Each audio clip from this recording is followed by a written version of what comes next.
1979 was the last great roar of 70s rock. Before a new decade changed the sound forever, these songs ruled the radio, the stadiums, and the memory of an entire generation. Today, we will relive 10 unforgettable anthems. Let's begin.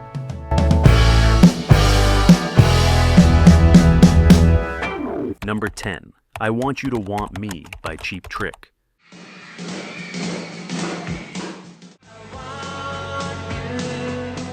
Sometimes a song needs a second life.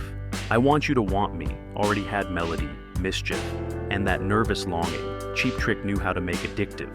But in the studio, it came out too polished for a band whose live sound hit with much more force. The turning point came in Japan. Cheap Trick was already causing real hysteria there. And at the Budokan, the song finally found its true shape. Rick Nielsen later said, they played it the way they used to play it in clubs. Heavier, without the piano from the in-color version. In that moment, it stopped sounding like a clever pop tune and started feeling like an anthem. What happened next feels almost written by fate. At Budokan had been intended mainly for the Japanese market, but imports started selling so strongly in the United States that the label finally released it there as well. The live version climbed to number 7 on the Billboard Hot 100 and turned Cheap Trick into an international sensation.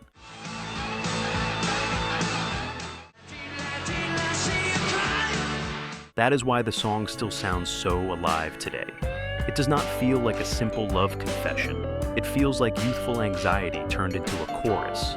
The live version reached number 7 in the United States and number 29 in the United Kingdom. But its real victory was something bigger. It made Cheap Trick a band no one could ignore. Number 9, The Logical Song by Supertramp.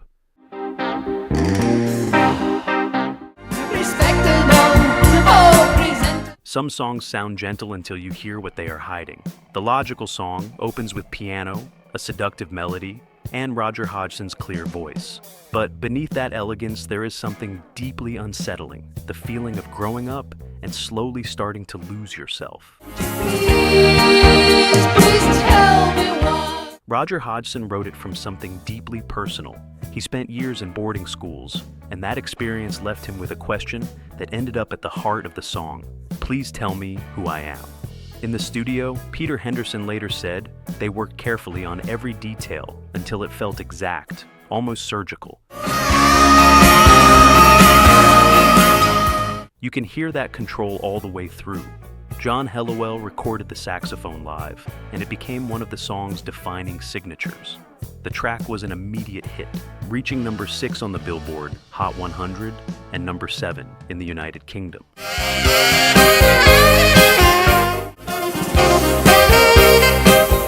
What makes it so remarkable is that it never loses its power. The Logical Song sounds bright, even light on the surface, but it speaks to a wound almost everyone understands. The moment the world teaches you to be proper, sensible, and logical, just when deep inside, you are still trying to figure out who you are. What would you say? They'll be calling you a radical. Number 8, Babe by Styx. 'Cause you know it's you, babe. Some ballads are made for radio, but Babe was born far from that idea. Dennis DeYoung, Styx's keyboardist and singer, wrote it for his wife, Suzanne DeYoung, as a birthday gift after spending days away from home. He was not thinking about a hit. He was trying to say something much simpler. I miss you. You know it's you, babe. He did not even write it for the band at first. Dennis DeYoung recorded an intimate demo with John Pinozzo on drums and Chuck Pinozzo on bass, sang the harmonies himself, and played it on a Fender Rhodes because that was the keyboard available in the studio. When James Young and Tommy Shaw heard it, they knew that emotion should not be lost, and they brought it onto Cornerstone. That is what made it special. Unlike many power ballads, Babe does not sound calculated. It sounds lived in. It kept the feeling of that original demo. Tommy Shaw added the guitar solo, and the audience responded right away. It became Styx's only number 1 hit on the Billboard Hot 100, reached number 6 in the United Kingdom and helped Cornerstone climb to number 2 in the United States.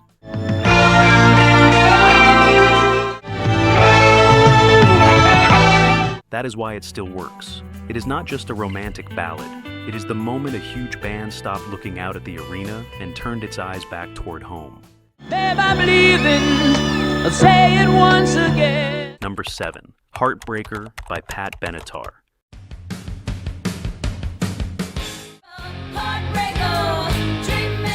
Some songs do not introduce an artist. They throw them straight into the world. Heartbreaker did exactly that for Pat Benatar. It appeared on In the Heat of the Night, her debut album. And from the very first riff, it made one thing clear. She was not a decorative singer, but a voice ready to step into rock with real authority. Pat Benatar did not write it. The song had been written by Jeff Gill and already existed in another version, but she transformed it by changing part of the lyrics and singing it with a completely different intensity. It stopped sounding like simple heartbreak and started to feel like a challenge. Behind that power was Neil Giraldo. Mike Chapman brought him into the project because he wanted a harder, more direct sound for Pat Benatar. The decision was crucial. Heartbreaker became the song that best defined the album and the recording that revealed the identity she wanted to establish from the start. The public responded. After 2 singles that failed to break through, Heartbreaker climbed to number 23 on the Billboard Hot 100, helped push the album forward, and became Pat Benatar's true breakthrough. That is why it still feels alive, because it comes in with guitar, attitude, and a singer determined not to be ignored.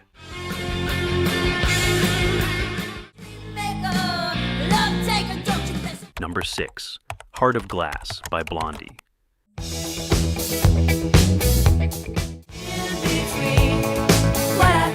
Few songs changed a band's destiny so quickly. Debbie Harry and Chris Stein had been carrying it with them since Blondie's earliest days, when people inside the band simply called it the disco song. In the punk scene, that alone was already a provocation, and that is part of why it took so long for the track to find its final form. Everything changed when Mike Chapman entered the picture. The moment he heard it, he understood there was a massive single hiding inside, and he began pushing it in a new direction. Debbie Harry later said they used a small Roland drum machine, something extremely unusual at the time for a guitar band. And that mechanical pulse gave the song the cold, elegant, hypnotic character that made it stand apart. The gamble divided a lot of people. In the middle of the war between rock and disco, Blondie was accused of selling out, but the public made a different choice. Heart of Glass reached number 1 in both the United States and the United Kingdom, and over time, it sold more than 1 million copies in Britain alone. That is why it still sounds so alive. It is not just a song to dance to. It is the moment Blondie realized they could take the attitude of punk, mix it with desire, and turn it into something irresistible without asking anyone for permission. Number 5, Don't Bring Me Down by Electric Light Orchestra.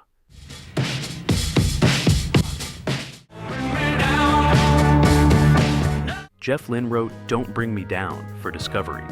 And what makes it so striking is that the song that would push the band into one of its biggest moments did not come from the strings or the symphonic grandeur everyone expected. It came from something leaner, sharper, and more defiant. It was recorded at Musicland Studios in Munich with Reinhold Mack as engineer. There, Jeff Lynne stepped away from Electric Light Orchestra's classic orchestral sound and built the track around a heavily treated drum loop on tape, hard and repetitive, giving it that immediate drive and punch. It also left behind one unforgettable oddity.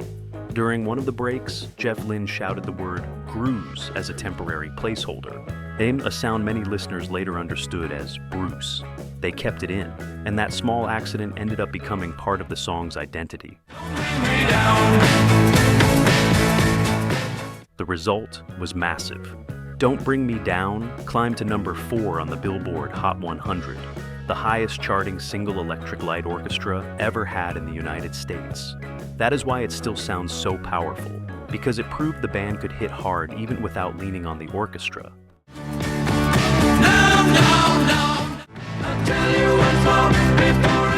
Number 4, Message in a Bottle by The Police.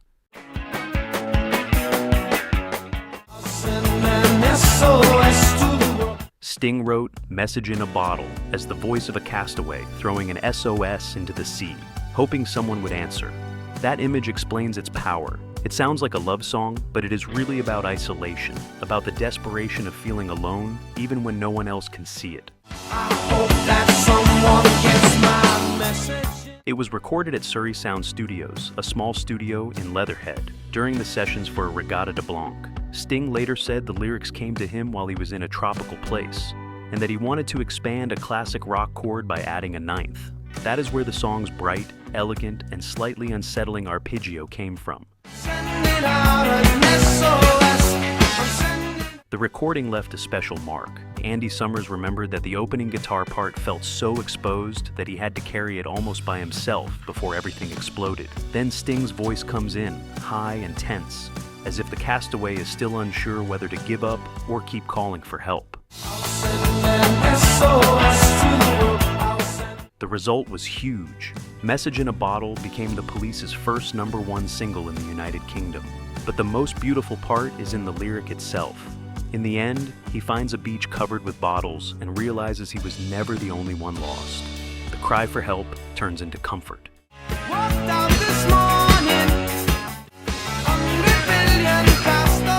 Number 3, Crazy Little Thing Called Love by Queen.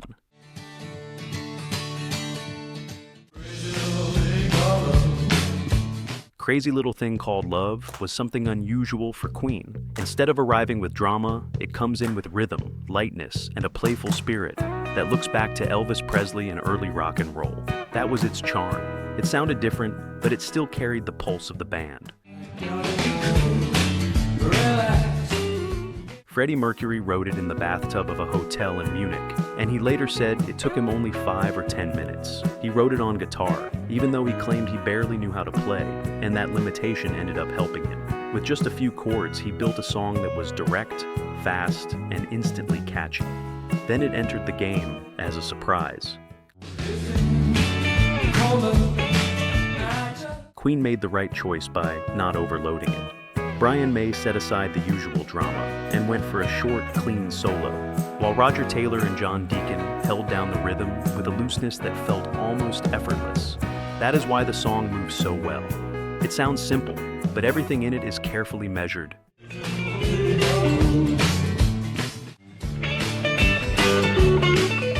The public responded right away. It reached #2 in the United Kingdom, and soon after became Queen's first #1 on the Billboard Hot 100, where it stayed for 4 weeks. Its greatest achievement was proving that a massive band could also conquer the world without overplaying its hand. Number 2, My Sharona by The Knack.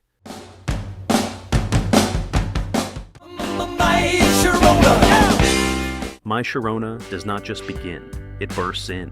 From the very first riff, it races forward with a pounding heart. Doug Fieger wrote it after meeting Sharona Alperin and being instantly overwhelmed. That urgency stayed inside the song. Desire, tension, and a melody that moves as if it has no idea how to wait.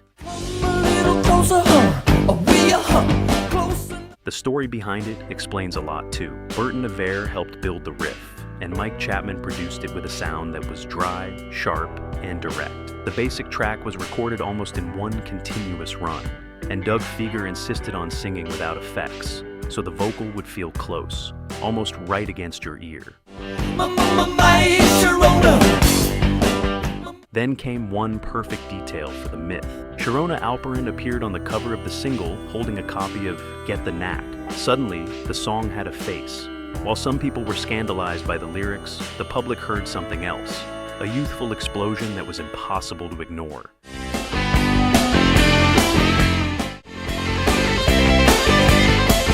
The rest is history.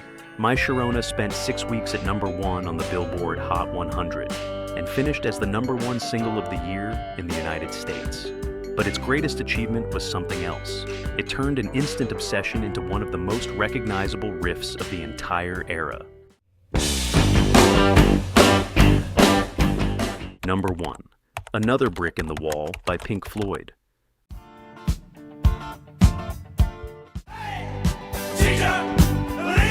Another Brick in the Wall was born inside the wall, but it had a force of its own from the very beginning. Roger Waters wrote it as a protest against the rigid and humiliating education he had experienced. So, beneath the rhythm, there was real anger. It did not sound like a simple single. It sounded like wounded memory. We don't need no thought control. The decisive detail came with Bob Ezrin. The producer realized that piece could go much further, and he suggested stretching it out, giving it a more danceable pulse, and adding a children's choir. The students from Islington Green School recorded their voices in barely 40 minutes, and that contrast between innocence and defiance made the song impossible to forget.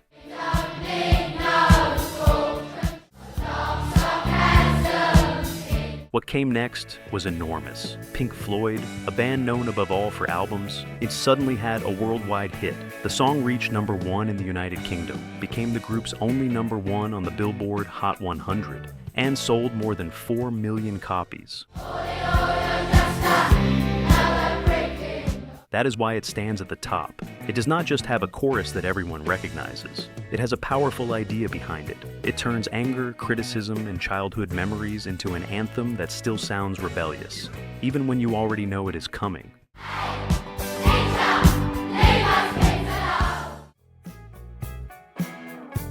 Here ends our journey through the last great rock songs of 1979.